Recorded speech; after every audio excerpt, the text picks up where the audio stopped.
দারিদ্র্য বিমোচনে ক্ষুদ্র ঋণ। মাইক্রো শব্দের অর্থ ক্ষুদ্র আর ক্রেডিট শব্দের অর্থ ঋণ। ইংরেজি মাইক্রো ক্রেডিট শব্দটির অর্থ হচ্ছে ক্ষুদ্র ঋণ। গ্রামীণ দারিদ্র্য ভূমিহীন জনগোষ্ঠীকে স্বল্প আকারে জামানতবিহীন এবং আত্মকর্মসংস্থান সৃষ্টির জন্য প্রদানকৃত ঋণ হল ক্ষুদ্র ঋণ। বাংলাদেশের 70-এর দশকের শেষ দিক থেকে ক্ষুদ্র ঋণের কার্যক্রম শুরু হয় এবং 80-র দশকের শুরু থেকে ধীরে ধীরে ক্ষুদ্র ঋণের পরিসর বাড়তে থাকে। সে সময় ক্ষুদ্র ঋণ বাস্তবায়নের ক্ষেত্রে প্রধান ভূমিকা পালন করে গ্রামীণ ব্যাংক। গ্রামীণ ব্যাংকের ক্ষুদ্র ঋণের মডেল সারা বিশ্বে প্রশংসিত হয় এবং অনেক দেশ তা গ্রহণ করে। এজন্য আধুনিক বিশ্বে ক্ষুদ্র ঋণের জনক বলা হয় গ্রামীণ ব্যাংকের প্রতিষ্ঠাতা এবং বাংলাদেশের অন্তর্বর্তীকালীন সরকারের প্রধান উপদেষ্টা ডক্টর মোহাম্মদ ইউনূসকে। 80-র দশকে দেশে এনজিওর প্রসার ঘটে, সেই সঙ্গে বাড়ে ক্ষুদ্র ঋণের কর্মকাণ্ড। দেশের চরম দারিদ্র্য পরিস্থিতি থেকে উত্তরণের ক্ষেত্রে ক্ষুদ্র ঋণের বিস্তার একটি বড় উপায় হিসাবে গণ্য করা হয়। আন্তর্জাতিক মুদ্রা তহবিল IMF তথ্য অনুযায়ী 1973 থেকে 74 বাংলাদেশে দারিদ্র্যের হার ছিল প্রায় 81%।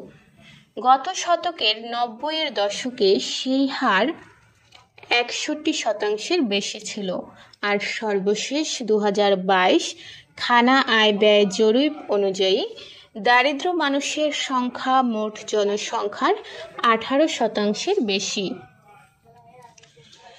দারিদ্র থেকে বাংলাদেশের মানুষ ক্রমে যে উন্নতি করেছে তার পেছনে ক্ষুদ্র ঋণের বৃহৎ ভূমিকা রয়েছে।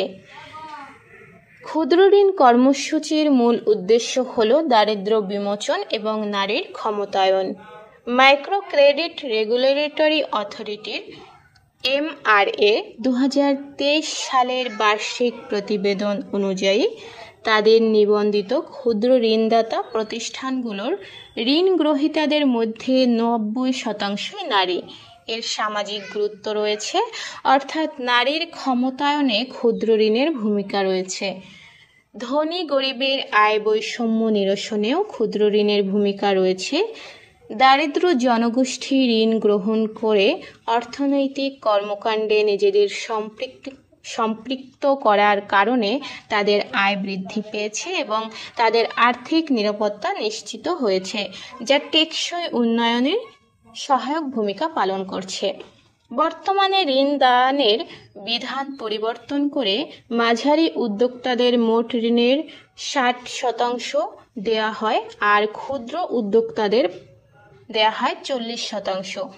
তাছাড়া বাংলাদেশ উন্নয়ন গবেষণা প্রতিষ্ঠানের এক প্রতিবেদনে উল্লেখ করা হয়েছে যে ক্ষুদ্র ঋণের মাধ্যমে 2019 সালে প্রায় 10 লাখ নতুন কর্মসংস্থান সৃষ্টি হয়েছে। তাই ক্ষুদ্র ঋণের যথাযথ এবং টেকসই ব্যবহারের মাধ্যমে দারিদ্র্যমুক্ত এবং সমৃদ্ধ দেশ গঠনের দিকে বাংলাদেশ এগিয়ে যেতে পারে।